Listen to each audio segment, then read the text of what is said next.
Hello, welcome back to my channel. So we will going to discuss about BDO Nomura trading Binabayaran na calculator. fees every time we are trading, every time we buy stock, every time we sell a particular stock. Yes, guys, meron pong mga fees na binabayaran. So, ayun. So, kung gusto niyo pong makita kung ano yung mga fees na binabayaran during trading, punta po kayo sa FAQ or frequently asked questions ng BDO Nomura. And then, hanapin niyo po itong what fees does BDO Nomura charge. So, for this video, first we will discuss about for buy transactions. So, ano yung mga fees for buying transactions of the day process. So let's get ready. Okay, prepare your Excel file. Are you ready, guys? So let's go. What fees does BDO Nomura charge? First is SCCP. So 0.010% of the gross amount. Broker's commission, 25% of the gross amount, and value added tax, which is 12% of the broker's commission, and the minimum commission charge, which is 20 pesos or 25% of trade value, whichever is higher. So dito tayo magfo-focus in our trading calculator for buying transactions. Ayan. So, ready nyo na ang inyong Excel, and your Excel, please encode buying, stock code. Ito yung code ng particular stock. Let's say, for example, ZYX, or I have stock name web. Okay. Next is number of share. Okay. Sulat nyo po. Price per share. Gross buying or amount. SCCP fee, commission, broker's commission, VAT, total buying charges, and amount for buying. So I will give you time to copy this, and please encode it into your Excel file. Okay, I'm waiting.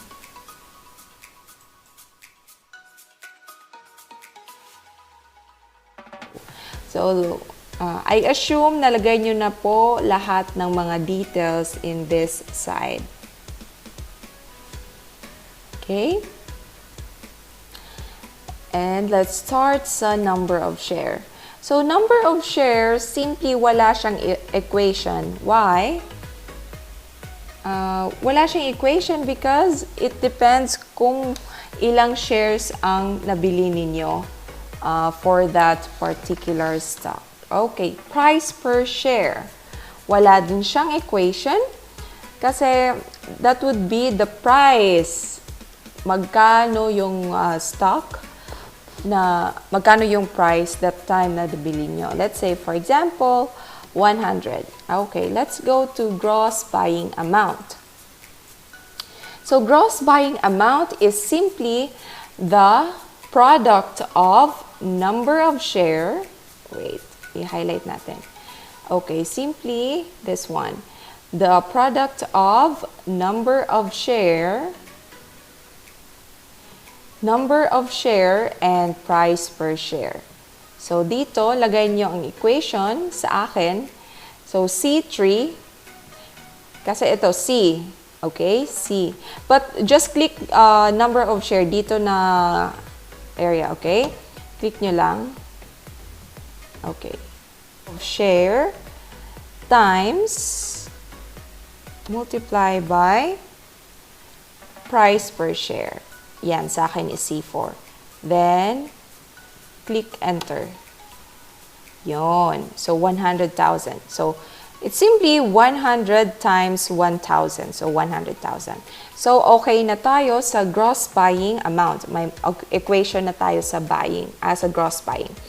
And let's go to SCCP fee. So, according sa BDO fee, merong 0.010% ng gross amount. Okay. So, ang gross amount natin is 100,000 times 10%. Okay. Ang gagawin ninyo, again, equals gross, yan, times, magkano yun? 0.010%.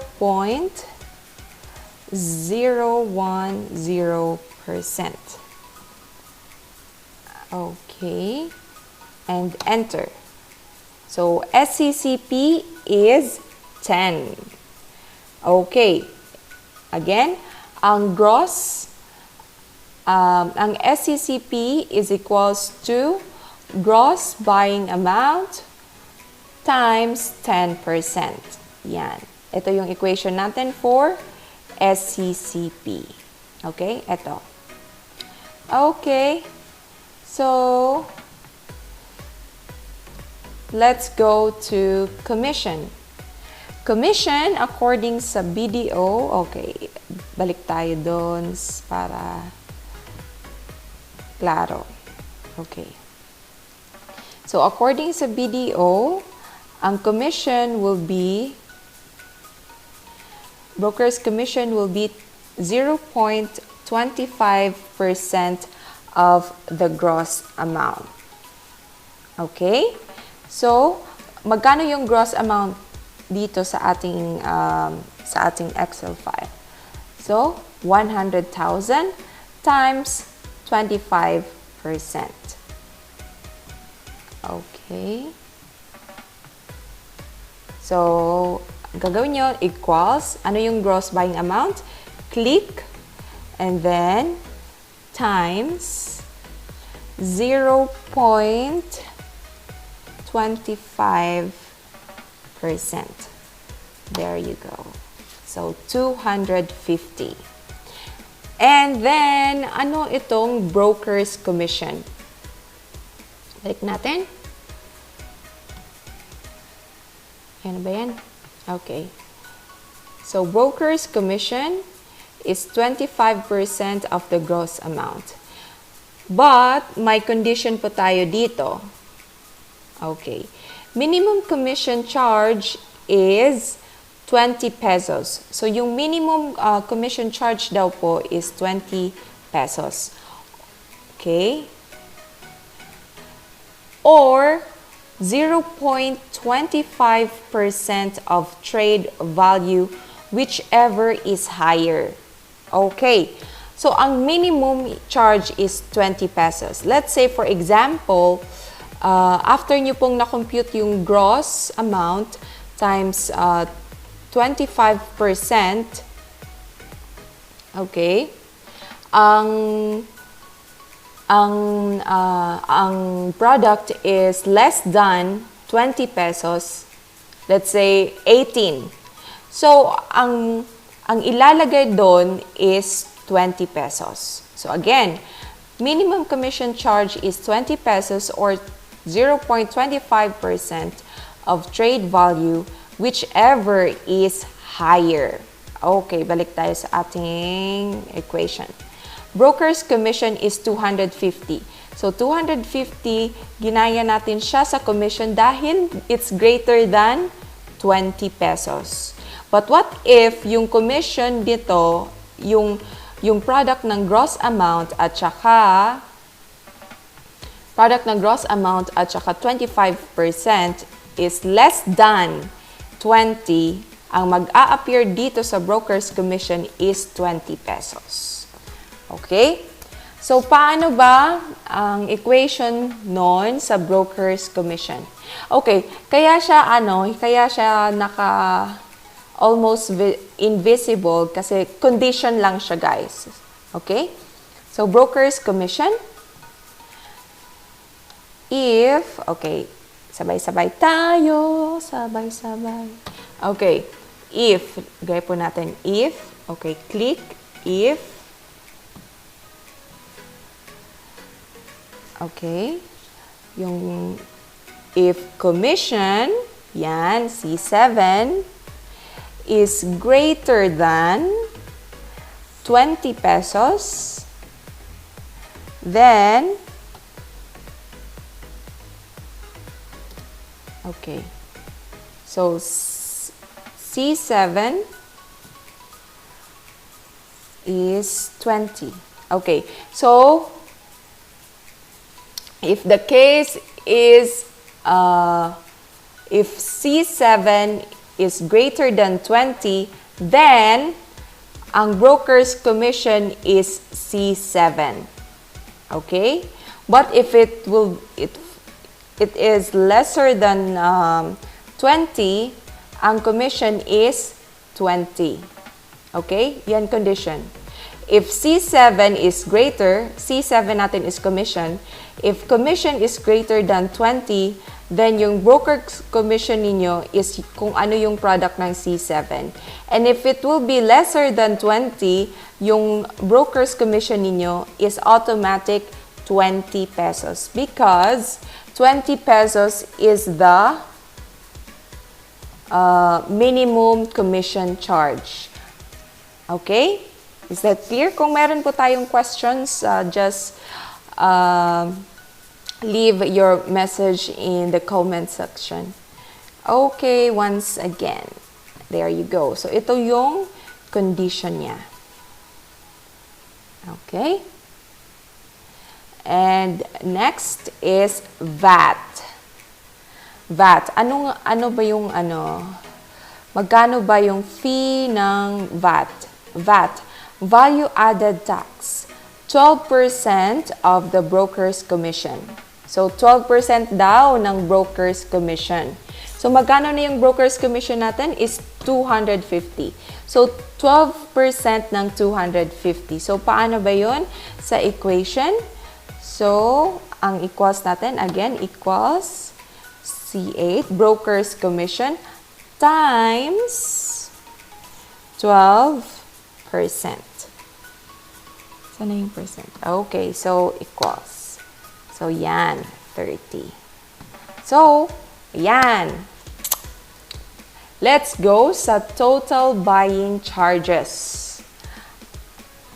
Okay, yung total buying charges, nandito is ang C6, C8, and C9. Ito, ang total buying charges is the sum of SECP fee, broker's commission, at saka VAT. Kasi ito yung tatlong fee ng buying transactions. SECP, broker's commission, at saka value-added tax. Itong yan. Ito, SECP, broker's commission, and VAT. So, paano ba yan? Simply equals SECP plus broker's commission plus VAT. And then, enter. So, yan yung sum ng SECP fee, which is 10 pesos plus 250 pesos plus 30 pesos. So, 290. Okay. So, yan yung charges. Yan yung binabayaran yung charges nung binili nyo ang BDO. At the price of 100 pesos with the number of share which is 1,000. So, yung fee na binabayaran nyo aside sa gross amount is 290. So, magkano yung amount for buying? Simply, i-add nyo ang gross buying amount at saka total buying charges. So, balik tayo. Equals, magkano ang gross buying amount? Yes, 100,000. And then plus, magkano ang total buying charges? Yes, 290 pesos. Then, click enter. Okay. So, itong amount na to, 100,290 pesos, yan na yung total na binayaran ninyo nung binili ninyo ang particular stock with the total buying charges. Okay, let's try. How about 50 pesos ko siyang nabili? 50 pesos at 100 at 1,000 number of shares. See? Nag-automatic na siya mag-change. Magkano yung total buying charges? 145, which is the sum of SECP fee, broker's commission, at saka VAT. So, amount for buying is the gross buying amount, 50,000, plus the total buying charges. Okay, let's say you bought 10,000 shares at the price of 30 pesos. So, yun. Okay. Gross buying amount is simply 300,000. It is the product of price per share, 30 pesos times 10,000. So, 300,000. So, ito yung automatic ng kino-compute ni Excel, yung particular na fee. So, ito sa commission. 750. Magkano broker's commission? 750 because it is greater than 20 pesos. And magkano yung total buying charge? Total buying charge is 870, which is the sum of SECP fee, broker's commission fee, at saka VAT. And then magkano yung total, the grand total na binayaran ninyo? It's 300,870. So it does not mean na 30 pesos times 10,000 shares, 300,000 lang yung binayaran ninyo. So please consider the charges amount. So 870 pesos yung charges sa pagbili ninyo. Okay, guys. So that's it. So for the next video will be the selling equation. Papakita ko sa inyo. So, eto, meron akong Excel already ng buying at selling. Okay, papakita ko sa inyo yung changes. Okay, equation for selling, which will be related sa buying. So, related siya. Okay, so if you want a soft copy of this Excel file, which is the buying calculator, so I just want to have a favor from you guys. Just subscribe to my channel and just like this video and leave a comment that you did it already, and just message your email. Okay, thank you.